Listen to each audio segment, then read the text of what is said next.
Donald Trump possibly joining forces. We're getting word that they're going to be both in Arizona on Friday, and RFK Jr. is going to be announcing what exactly his intentions are with his campaign. At the same time, Donald Trump has a rally going on there, and Donald Trump has already indicated that he is quite willing to give RFK some kind of position, a cabinet position, potentially. Let's just not let him near the economy, okay? But a cabinet position.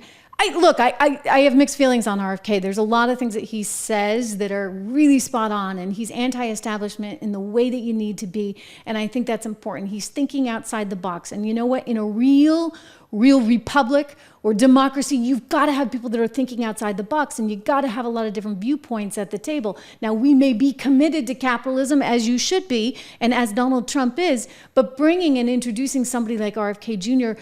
on, into the equation there in a cabinet meeting, it's an important viewpoint to have, I actually think. And politically speaking, it could be really, really helpful. If you look at the most recent Fox News poll, laser tight, all right? 50% to Harris 49. I have some thoughts in that maybe people aren't so willing to say what they're doing. Here's a little bit better of one. You had the Rasmussen just last week coming out showing Trump at 49 and Harris at 45. But listen, if suddenly you had RFK on board, what would that do? I think it would actually help move a lot of those people that might be edging towards Harris. And here's Nicole Sheridan, who is his vice presidential pick at the top of the ticket with him, telling a podcast host, in fact, just yesterday, that they're looking at this really hard. Watch. There's two options that we're looking at, and one is staying in, forming that new party, but we run the risk of a Kamala Harris and Waltz presidency because we draw votes from Trump, or we draw somehow more votes from Trump, or we walk away right now and join forces with Donald Trump, and we walk away from that and we explain to our base why we're making this decision. Not easy. Clearly. Yeah, not an easy decision. So reportedly they're out of money. They can't keep the campaign going. So they do need to make a decision. And I think that it's entirely possible that we do see them align themselves with Donald Trump. It's in part why you had the Washington Post story just the other day, last week. In fact, I think that the Kamala camp got wind of this and they were trying to cut it off, right? Like trying to get ahead of the news. And so they leaked a story that I do not believe was that well sourced, saying that RFK was going hat in hand looking for a position in the cabinet with Kamala Harris.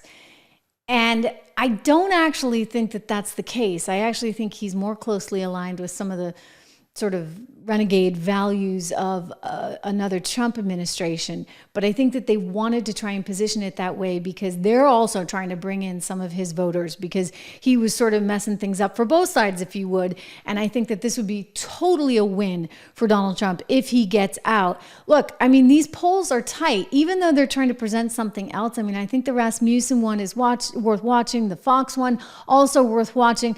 Some people, if they're smart, are getting worried, like David Axelrod, who ran the Obama campaign. Changed dramatically, but this is still a very competitive race. If the election were today, I'm not sure who would win, and I think it may well be President Trump because it's an electoral college fight, right. And in those battleground states. Yeah, we were looking at national numbers right at the top of this program. It's misleading. And I've said several times here that.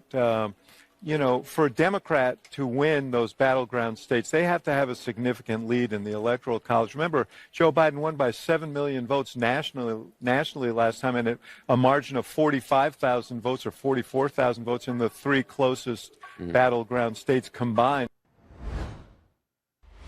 Okay, so I think there is a pathway, and I think it's going to be tough.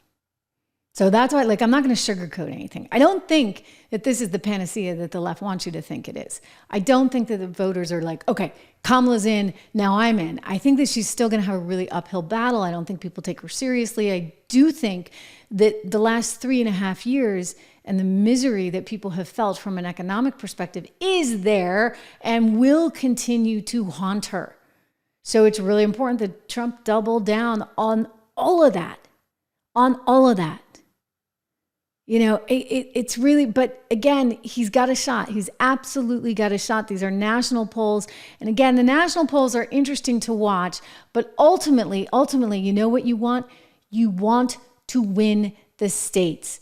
And Pennsylvania, 2 new polls out of Pennsylvania showing Donald Trump ahead in Pennsylvania. Another new poll, Roanoke College coming out in Virginia, showing he's within the margin there in Virginia, which has been historically in recent years quite blue. And I think a lot of Democrats are still mad.